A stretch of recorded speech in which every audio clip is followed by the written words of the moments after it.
네, 창비 국어 대단원 3-3 존중하고 배려하는 대화 진도 한번 나가봅시다. 자, 시험을 본다는 전제로 진행하는 거기 때문에 개념어들을 정리를 잘 하셔야 돼요.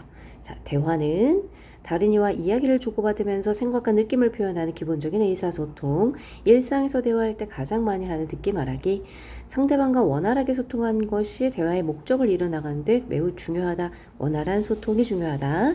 얼굴을 마주보며 대화를 나누고 있지만 의사소통이 원활하지 않을 때가 있어요. 왜냐하면 대화하는 각자의 생각과 경험과 가치관, 사회 문화적 배경 등이 다르기 때문에 그렇다. 자, 대화를 할 때 의사소통이 원활하지 않은 이유, 각자의 생각, 경험, 가치관, 사회 문화적 배경 등이 다르기 때문에.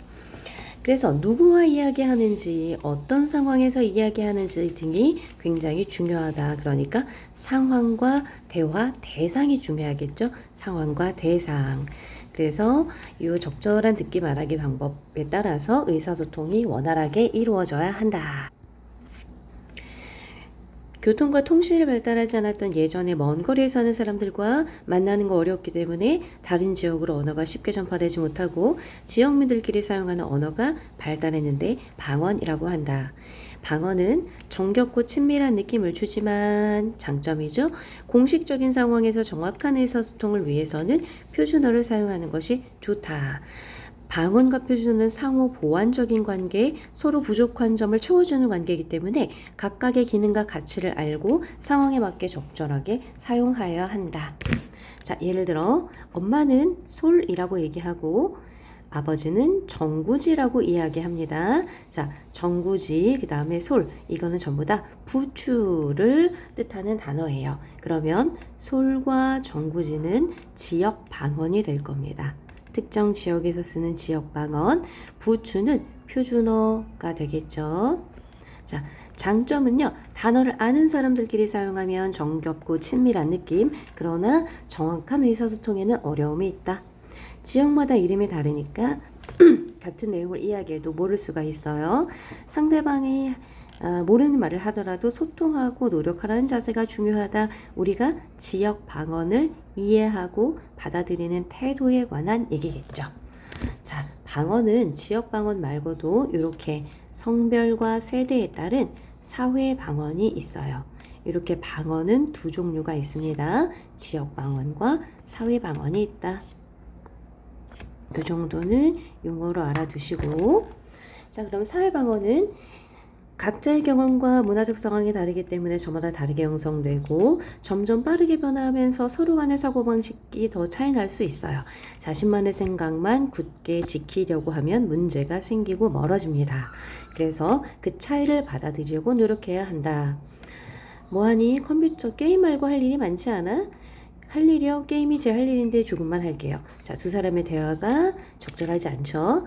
네 할 일이라고 재미로 하는 거고 앞으로 게임 개발자가 되고 싶다고 했잖아요. 예로부터 직장은 안정적인 것이 최고야. 시대가 달라졌잖아요. 게임 산업이 더 발달할걸요. 자, 두 사람의 대화는 뭐 때문에? 세대 차이 때문에 발생하는 의사소통의 원활하지 않음을 보여주는 거죠. 아빠는 대체로 완곡하면서도 과거지향적으로 말하고 직접적이고 미래지향적으로 말하고 있구나. 자, 이게 세대 차이를 말하는 거겠죠. 완곡이라는 단어 알아두세요. 이거는 부드럽게 돌려 말한다. 부드럽게 돌려 말한다는 뜻입니다. 강하게가 아니에요. 자, 예를 들면 아빠가 컴퓨터 게임하니 게임 말고 할 일이 많잖아. 왜 그걸 하고 있어? 게임 하지 마. 이게 아니라 돌려서 표현하고 있는 거예요. 그런데 딸은 이게 제 할 일인데요. 조금 더 할 거예요. 이렇게 얘기하죠. 딸은 아빠에게 하고 싶은 일의 전망을 자세하게 말하면서 게임을 재미로만 하는 게 아니라는 걸 차근차근하게 설명하고 얘 경험만 의존해서 말하지 않아야. 자, 이게 두 사람의 대화에서 이 단점을 극복할 수 있는 방법이 되겠죠. 문제 해결의 방법이다. 자, 좀 더 딸은 자신의 생각을 친절하게 설명하고 아빠도 자신의 경험만을 고집하지 않아야 한다. 세대 간의 극복 방법을 얘기합니다. 이 외에도 다양한 집단에 속한 사람들이 있고 다양한 표현 방법이 있습니다. 그래서 대화는 말하는 이와 듣는 이가 협력해서 새로운 의미를 만들어 가는데 효과적인 의사소통을 위해서는 방향이나 목적에 맞도록 대화해야 합니다. 자, 방향과 목적에 맞아야 해요. 이것을 협력의 원리라고 합니다. 대화의 목적에 필요한 만큼의 정보를 제공한다. 중요하죠? 자, 필요한 만큼이라는 건 너무 많아도 안 되고 너무 적어도 안 됩니다. 거짓되거나 타당한 증거가 없는 내용을 말하지 말고 진실한 정보만을 이야기해야 합니다. 그 다음에 세 번째, 대화의 내용은 관련 있는 말을 해야 돼요. 관련 없는 이야기를 해서는 안 됩니다. 그리고 중요한 거 네 번째, 모호하거나 중의적인, 그러니까 두 가지 이상의 의미로 해석될 수 있는 것들은 피해야 합니다. 왜 안 해왔어? 어제 방과 후에 학교 수업을 듣느라 시간이 부족했어. 그 수업 학교 공사 때문에 미뤄졌잖아. 거짓말을 했네요. 자, 학교 공사 때문에 너무 시끄럽지 않아? 갑자기 왜 딴소리야? 자, 관련 없는 말을 했어요. 그래서 2번과 그 다음에 3번을 어겼죠. 진실성이 부족하고 그 다음에 딴소리를 하면 대화가 제대로 이루어질 수 없겠죠. 그런데 의도적으로 이러한 원리를 어기는 때도 있습니다. 초콜릿 먹을래? 라는 말에 조금 전에 양치질했어. 응? 초콜릿 먹을래?에 대해서 1번과 2번을 지켜서 이야기를 하려면 먹을래 또는 안 먹을래 이렇게 얘기하는 게 맞죠. 근데 양치질을 했어 라고 하면 딴 얘기를 하고 있는 거야. 그런데 상관없는 말을 한 것 같지만 양치를 해서 먹지 않을 거야 라는 뜻이 담겨 있죠.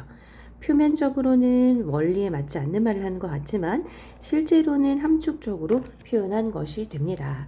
이처럼 함축적인 의미를 잘 파악해야만 원활한 의사소통을 할 수 있다. 대화를 할 때 자신의 말이 상대방에게 어떤 영향을 미칠지 고려해서 상대방을 배려하는 태도를 갖는 것이 중요합니다. 자, 공손하고 예절 바르게, 이걸 공손성의 원리라고 하는데요. 일단 첫 번째, 상대방에게 부담이 될 수 있는 표현은 줄이고 오히려 상대방에게 혜택을 베푸는 표현을 많이 써야 합니다. 그 다음에 두 번째, 나에게 혜택을 주는 표현은 줄이고 부담이 되는 표현을 많이 써야 합니다. 세 번째, 비난하거나 트집지 않는 표현을 줄이고 칭찬과 맞장구를 치는 표현을 많이 하고, 네 번째, 자신을 칭찬하는 표현을 줄이고 낮추어서 이야기합니다. 그리고 의견이 다를 때에는 다른 점을 줄이고 같은 점을 드러냅니다. 자, 일단은 상대방의 말에 찬성을 많이 해야 돼요. 그리고 칭찬하는 표현을 줄인다, 즉 겸손하게 표현해야 돼요. 상대방을 비난하면은 안 됩니다. 상대방을 칭찬하는 말을 많이 해야 돼요. 그리고 상대방에게 부담을 주지 말고 나에게 부담이 되는 표현을 많이 해야만 요령껏 자신의 의사를 전달할 수가 있어요. 이런 말을 되도록 많이 합시다. 나에게 부담, 상대에게는 혜택. 나를 낮추거나 상대를 칭찬하고 의견의 같은 점을 이야기하는 것. 자, 그러면 반대로 이런 건 적게 해야 된다. 상대가 부담을 느끼거나 나에게 혜택이 되거나 다른 점을 먼저 짚거나 비난하는 표현이 되겠죠.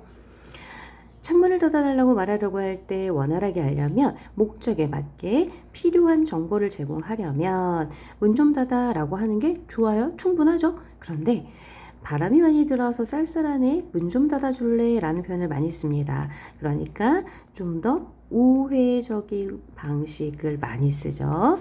왜냐하면 서로 존중하고 예의를 갖추기 위해서 그렇게 표현하는 겁니다. 저 잠깐만 시간 돼? 미안하지만 나 좀 도와줄 수 있겠니? 라고 상대가 선택할 수 있게 하죠. 나 도와줘 이게 아니라 도와줄 수 있니? 하고 자, 상대방이 느낄 수 있는 부담을 줄여줍니다.